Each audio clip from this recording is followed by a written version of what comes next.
Now, your 21Alive First Alert forecast. Brought to you by Groundworks. Good afternoon. First Alert meteorologist Caleb Saylor here. You're taking a live look over Fort Wayne. Kind of unfamiliar look, if we're being honest, because this is not something we've seen on a lot of Fridays and really not a lot this summer. We've got a lot of cloud cover out there. That's thanks to the weather system that passed through earlier this morning. Well, the clouds have unfortunately just been lingering around. You can see temperatures are pretty cool as well. This is not something that we've experienced a lot of this summer. We're only at 73 degrees this afternoon here in Fort Wayne. That's the coolest high temperature since June 14th when we only got to 66 degrees. So cloud cover is playing a part in the temperatures that we're experiencing this afternoon, because if we look at First Alert satellite and radar, we're the only part of the state right now that's cloaked in cloud cover, the northern half of the state. You can see Indianapolis down into Evansville along the Ohio River, seeing a lot more sunshine. And those are the areas where it's warmer. Indianapolis is currently sitting at 83 degrees. Terre Haute, 83.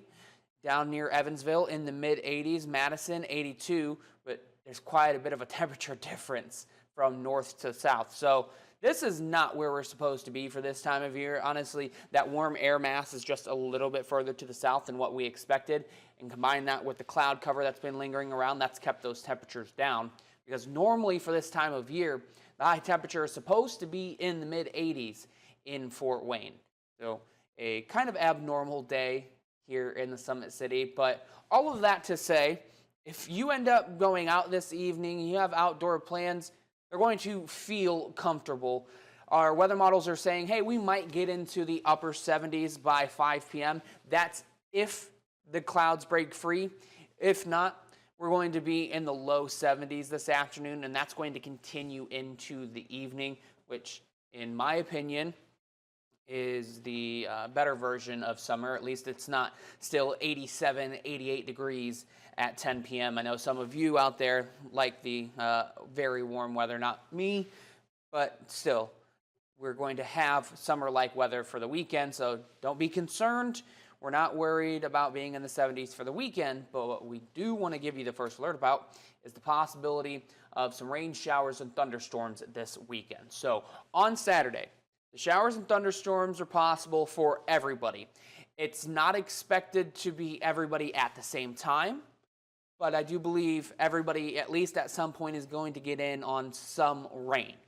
Now, with the weather system that's going to pass through on Saturday, there's the chance that one or two thunderstorms goes to the strong to severe side. So that's really why we want to give you the first alert about this, because one or two of those thunderstorms could impact your outdoor plans.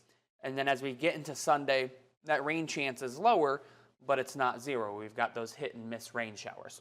So let's talk about the chance for a strong to severe thunderstorm. The Storm Prediction Center has placed everybody across 21 country under a level 2 out of 5 risk for severe storms. That's kind of on the lower end of things, but still it's a little bit elevated, and it does come with its own threats. When we break down the threats individually, this is what it looks like. The tornado chance is low. It's not zero, but it is low. The chance for hail, relatively low as well. That's what that brown shade means. That means while it's not super duper low, it's still on the lower ends of things.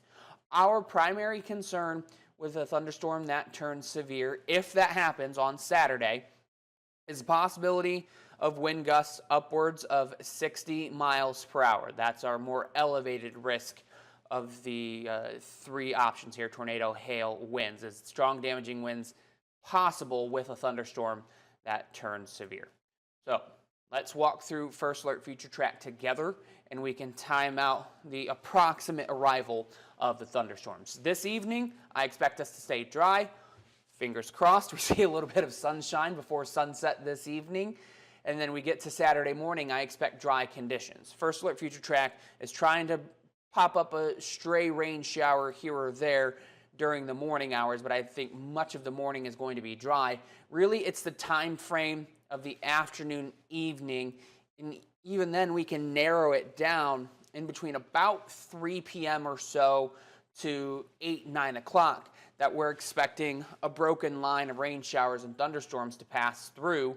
You can see by 5 p.m. there's quite a bit of red on this map. Noble County, you can see out near Logansport, out near Burlington. I wouldn't get hung up on where exactly we're seeing these spots of red on the map. Just know that it's possible for everybody, but also make note that we don't have widespread red on this map. That's good news. That means that any severe threat is going to be pretty isolated in nature. And then by the time 7:30 rolls around, those showers and storms are just getting ready to exit the eastern part of 21 Country into central Ohio, with drier conditions expected Saturday night. But then we've got those few rain showers popping up throughout the day, possibly some rumbles of thunder on Sunday. So this weekend, probably want to keep the umbrellas on hand.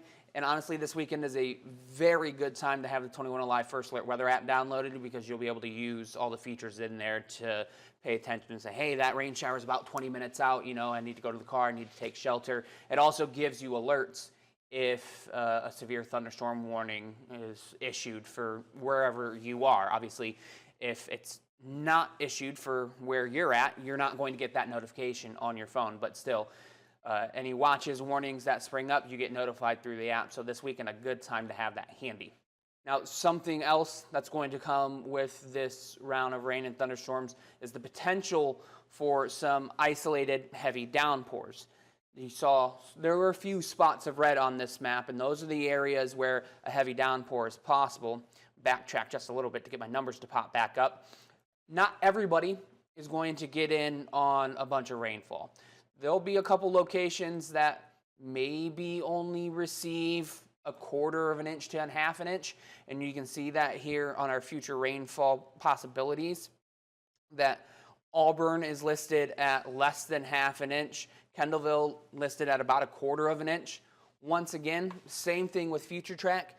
Don't pay attention to what this number is exactly, but just know that some places are going to win the rain lottery, some places aren't. I really like that phrase that Matt came up with a couple weeks ago. So just know that there could be some heavy downpours. Bluffton, Marion, Fort Wayne even. It's saying by the time the rain is wrapped up on Monday morning, we could be talking about more than an inch of rain. So it's possible that some locations see that much rain, but it's also possible that some locations don't. So if you're like me, you need to get the yard work done over the next couple of days. Your next best chance to do that is as soon as possible. I would say that this evening, good time to get the yard work done. We don't have to worry about rain. It's kind of cloudy. It's pretty cool out this evening, so it's not going to be too arduous of a task to get the yard mowed or garden sorted out, things like that. Saturday, Sunday, Monday, there's going to be some dry times, so if you need to get that yard work done, you're going to have the chance to do that. Just know that the chance is probably a little bit higher that we experience rain on Saturday, Sunday, and Monday. It's just